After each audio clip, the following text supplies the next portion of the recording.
Counselling, DE set counselling అనండి, CPGET counselling, లేకపోతే PG set counselling, ప్రతి కౌన్సిలింగ్ కి కూడా మీరు ఎస్సీ స్టూడెంట్స్ ఎవరైతే ఉన్నారో వాళ్ళందరూ కూడా గ్రూప్ 1, 2, 3 అనే వర్గీకరణ జరిగింది కాబట్టి మీది కొత్త క్యాస్ట్ సర్టిఫికేట్ తీసుకోవాల్సిందే కంపల్సరీగా. అన్ని కౌన్సిలింగ్స్ లలో క్లియర్ గా మెన్షన్ చేశారు. ఇప్పటికి ఎవరైనా అప్లై చేసుకోలేదు అనుకుంటే మీరు మీ సేవకి వెళ్ళి అప్లై చేసుకుంటే ఒక 1 వీక్ లో మీకు సర్టిఫికేట్ వచ్చేస్తుంది. మీ ఓల్డ్ క్యాస్ట్ ని అటాచ్ చేయండి, ఇంకొంచెం ఫాస్ట్ గా ప్రాసెస్ అవుతుంది అనమాట. అండ్ చాలా మంది స్టూడెంట్స్ నెగ్లెక్ట్ చేస్తారు, బట్ కౌన్సిలింగ్ కి వెళ్ళేటప్పుడు కంపల్సరీ. ఇన్ కేస్ ఈ సర్టిఫికేట్ లేకపోతే మీరు మీ ఓల్డ్ సర్టిఫికేట్ ని తీసుకొని వెళ్ళి సార్ ఆల్రెడీ అప్లై చేసాము, అది వచ్చినాక సబ్మిట్ చేస్తామని కౌన్సిలింగ్ అటెండ్ అవ్వండి. అంతేగాని కౌన్సిలింగ్ అటెండ్ అవ్వకుండా అస్సలు ఉండకండి.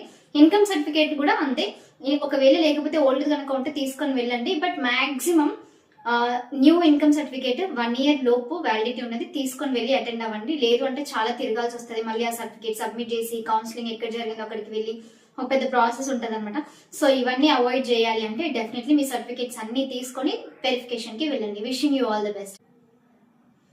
తెలంగాణలో విలేజ్ కరెంట్ ఆఫీసర్ కి త్వరలో నోటిఫికేషన్ వస్తుంది అని చెప్పిన, సో దానికి సంబంధించి చాలా మంది చాలా డౌట్స్ అడుగుతున్నారు. మీ డౌట్స్ ఇందులో నాకు తెలిసింది నేను క్లారిఫై చేస్తున్నాను. సో ఫస్ట్ నోటిఫికేషన్ ఇంకా రాలేదు, త్వరలో వేస్తారంట. ఎన్ని పోస్టులు అంటే 12,000 పోస్టులు. ఎంత జీతం అంటే 15,000 జీతం.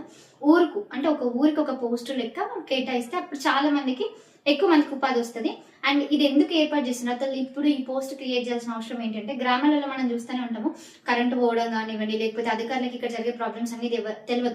సో ఇవన్నీ వాళ్ళకి తెలియజేసి ఇట్లాంటివన్నీ సార్ట్ అవుట్ చేయడం కోసం వీళ్ళనైతే నియమిస్తున్నారు. అండ్ అట్లాగే ఊళ్ళలో లైన్స్ పోవడం కానీ, కరెంట్ ప్రాబ్లమ్, మిడ్ నైట్ అట్లాంటివి ఏమైనా ఉంటే వాటన్నింటినీ కూడా పరిష్కరించాలి అనే ఒక ఆలోచనతో ఈ పోస్టులను అయితే సృష్టిస్తున్నారు.